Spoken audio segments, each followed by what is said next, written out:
Hey now everybody, welcome to Englit.org. This is Professor Island, and today we are talking about how to use the course calendar for an English 103 class.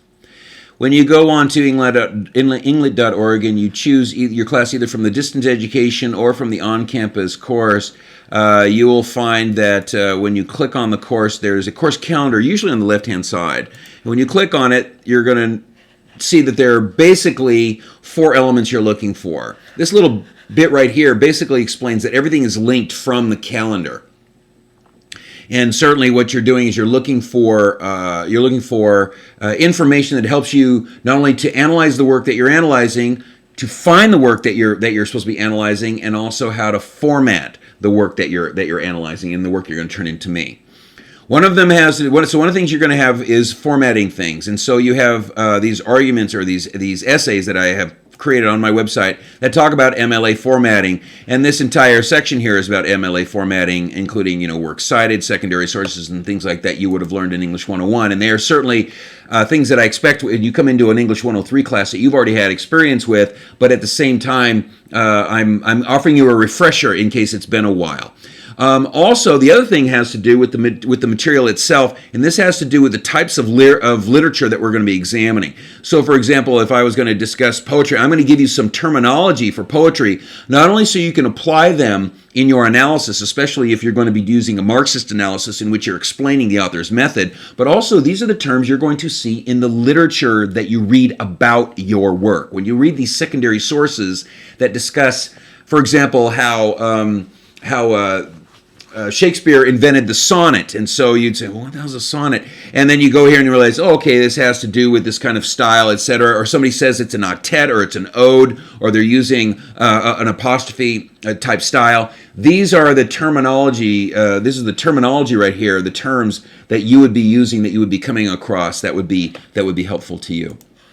The other element, of course, is going to be the critical perspectives. And the critical perspectives themselves are on my website, and there's a little video for each one of them that explains them, as well as a blurb here that discusses what they are. And for each one of those critical perspectives, you need to understand what it is. So as we go along through the semester, we're going to be starting with the basic ones that are pretty objective and have with them a certain level of practicality to them, like biographical criticism, historical criticism, and the like. And then when we get into the more complex ones like psychoanalytical criticism and methodological criticism, we will get to them further along the way. And the idea is, as we're going through these during the course of the semester, they're getting more and more complicated.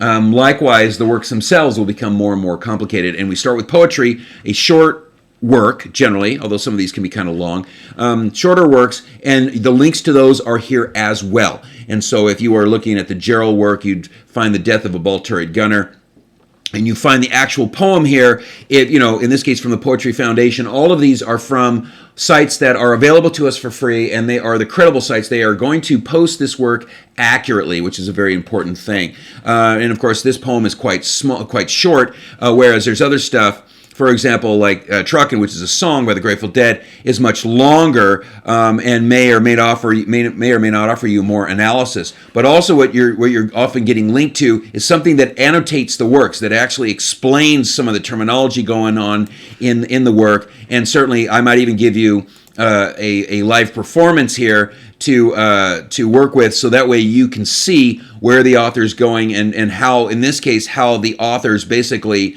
created their work and offered some insight as to how they would portray their work in a very specific way. There's 12 minutes you will definitely want to enjoy, but I'll leave that to you.